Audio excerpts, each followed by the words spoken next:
Esse é o fim da nossa jornada, a fase final do game Pathfinder 7. Junto com Gael, passamos por muitas aventuras e aprendemos muito sobre o amor de Deus por nós. Obrigada por estarem comigo nessa jornada. Uma cerimônia de condecoração fora preparada. Gael e Rodrigo foram condecorados como cavaleiros e cidadãos do reino. O rei foi interrompido por um mensageiro e seu semblante ficou preocupado. Então, ele explicou que alguns monstros haviam escapado e fugido para a dimensão de Gael e Rodrigo. O mal estava atacando as pessoas e muitos sucumbiram. O rei se dirigiu a Gael e disse: "Sei que você é um vencedor e tem o direito de ficar aqui comigo. Mas preciso que você volte à sua dimensão e leve consigo o antídoto para impedir que o mal destrua a humanidade." Gael aceitou a missão. O rei explicou que lá ele era conhecido por outro nome. Gael imediatamente disse: "Jesus." "Exatamente", afirmou o rei, que continuou: "Você não estará sozinho. Você terá que reaprender a escutar o ES, chamado lá de Espírito Santo, que estará sempre com você. A sua espada é conhecida como a minha palavra, a Bíblia, e o tiltro você poderá conseguir com o nome de fé. Gael, o seu Pathfinder 7 é a sua unidade do clube. Aprenda com eles a trabalhar como um corpo com seus membros." Gael concordava com a cabeça e prestava atenção em tudo. O rei finalizou: "Vá e em breve nos encontraremos."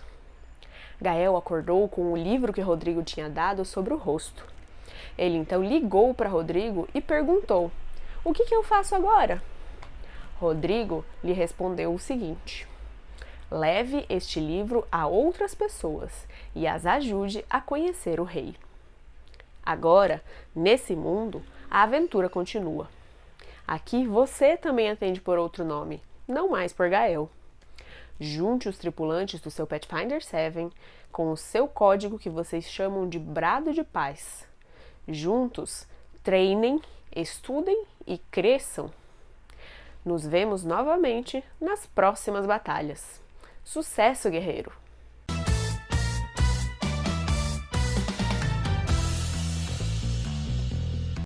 Não podemos terminar esse game sem entender um conceito importante. Ao longo de várias fases, nós vimos que o salário do pecado é a morte, Romanos 6:23.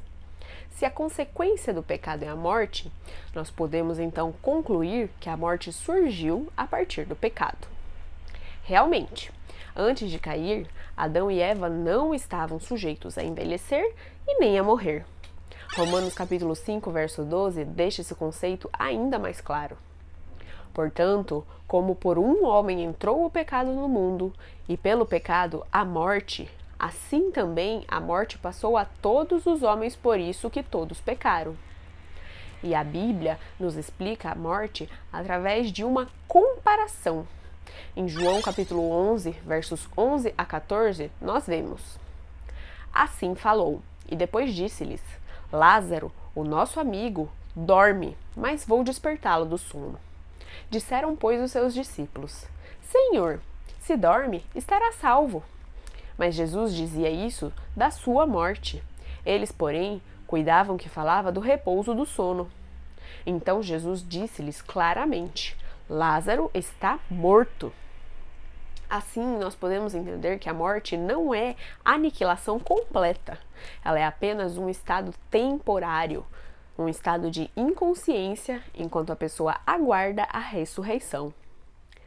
Muitos outros lugares da Bíblia também fazem essa comparação da morte com o sono. E da mesma maneira, como não sabemos o que acontece à nossa volta enquanto nós estamos dormindo, os mortos também não sabem de nada do que se passa, nem na terra, nem no céu. Nós podemos ver isso em Eclesiastes capítulo 9, versos 5 e 10. "Porque os vivos sabem que hão de morrer, mas os mortos não sabem coisa nenhuma, nem tampouco terão eles recompensa. Mas a sua memória fica entregue ao esquecimento." tudo quanto te vier à mão para fazer, faze-o conforme as tuas forças, porque na sepultura, para onde tu vais, não há obra, nem projeto, nem conhecimento, nem sabedoria alguma. Vocês também podem conferir Salmos capítulo 6, verso 5 e Salmos 115, verso 17.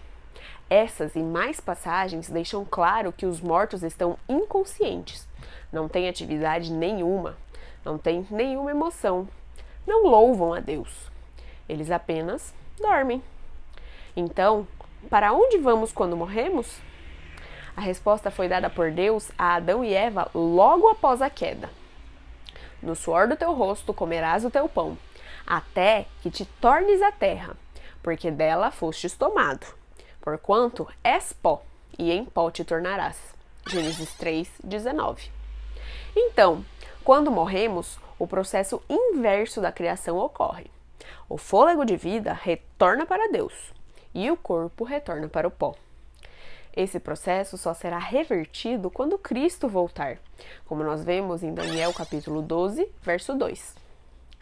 E muitos dos que dormem no pó da terra ressuscitarão, uns para a vida eterna e outros para a vergonha e desprezo eterno. Nós já aprendemos em fases anteriores a solução para a morte, o sacrifício de Jesus por cada um de nós. Não deixe de aceitar esse sacrifício. A mesma missão que Gael recebeu do rei também foi passada para nós. Em João 20, verso 21, nós vemos: Disse-lhes, pois, Jesus outra vez: Paz seja convosco. Assim como o Pai me enviou, também eu envio a vós. Todos nós somos chamados a levar a mensagem do Evangelho a todo mundo em nossa geração, segundo a ordem do próprio Jesus na chamada Grande Comissão, que encontramos em Mateus 28, 19 e 20. Portanto, ide, fazei discípulos de todas as nações, batizando-os em nome do Pai, e do Filho e do Espírito Santo, ensinando-os a guardar todas as coisas que eu vos tenho mandado. E eis que eu estou convosco todos os dias, até a consumação dos séculos. Vemos então que pregar o Evangelho a todos deve fazer parte da vida do cristão, sendo um resultado direto do nosso amor e comunhão com Deus. Essa é uma missão da Igreja de Deus, como nós vimos lá na fase 8, mas também é uma missão de cada um de nós. As nossas palavras e as nossas ações devem ser testemunho vivo do Deus que nós seguimos.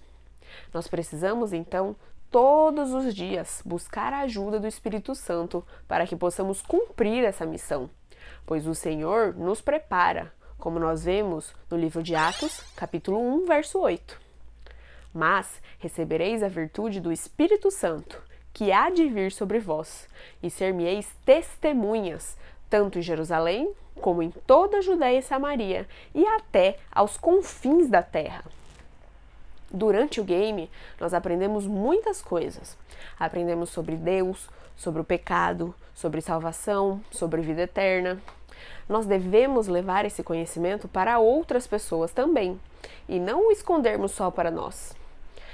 Assim, todas as pessoas têm a oportunidade de conhecer o nosso Rei e receber a salvação que Ele nos oferece. Em Mateus capítulo 5, versos 14 a 16, lemos: Vocês são a luz do mundo. Não se pode esconder uma cidade construída sobre um monte. E também ninguém acende uma candeia e a coloca debaixo de uma vasilha. Pelo contrário, coloca-a no lugar apropriado e assim ilumina a todos os que estão na casa. Assim brilhe a luz de vocês diante dos homens, para que vejam as suas boas obras e glorifiquem ao Pai de vocês que está nos céus. Depois de passar por todas as fases, você está pronto para testemunhar do amor de Deus e seu plano para nos salvar para todas as pessoas? A última missão desse ano para ganhar título é ler o capítulo 1 de João. Não deixe de fazer!